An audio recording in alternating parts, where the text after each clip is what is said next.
Hi, let us continue studying grade 7 mathematics. This time, we're going to study subtraction of sine numbers. How are we going to subtract sine numbers? We're done with adding sine numbers, right?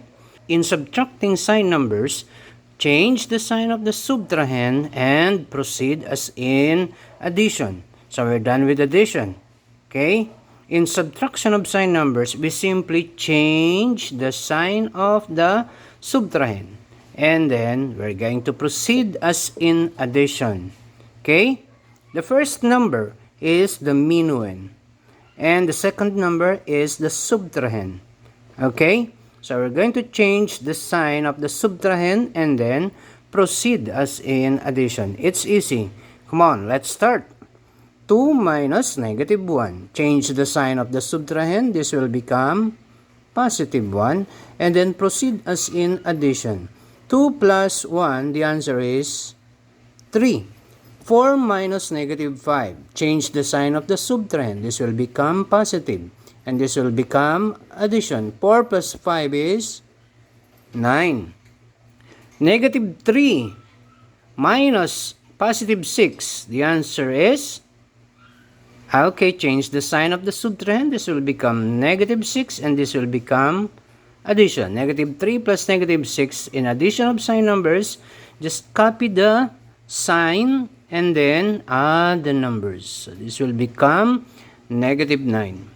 Negative 7 minus positive 3. Change the sign of the subtrahend and then proceed as in addition. Negative 7 plus negative 3. Just copy the sign and then add the numbers. You have negative 10. Negative 8 minus negative 4. Change the sign of the subtrahend. This will become positive and this will become addition. In addition of sine numbers, if two numbers are of different sign, you're going to copy the sign of the bigger number. And that is negative. And then subtract. 8 minus 4 is 4. Okay? So the answer is negative 4.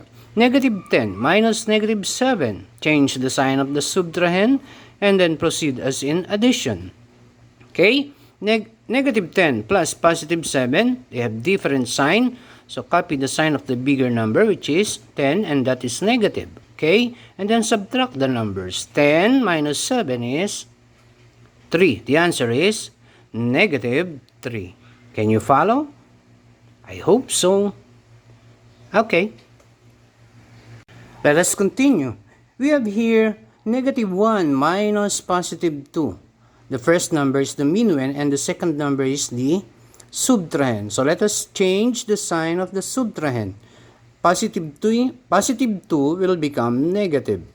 Okay? And then this will become addition. Negative 1 plus negative 2, the answer is, they have the same sign, that is negative 3.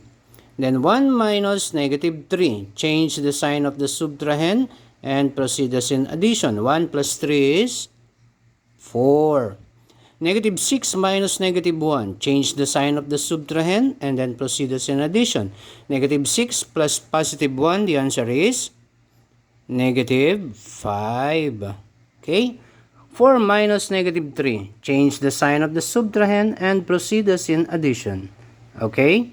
4 plus 3 is 7 or positive 7. Negative 7 minus negative 5. Change the sign of the subtrahend and proceed as in addition.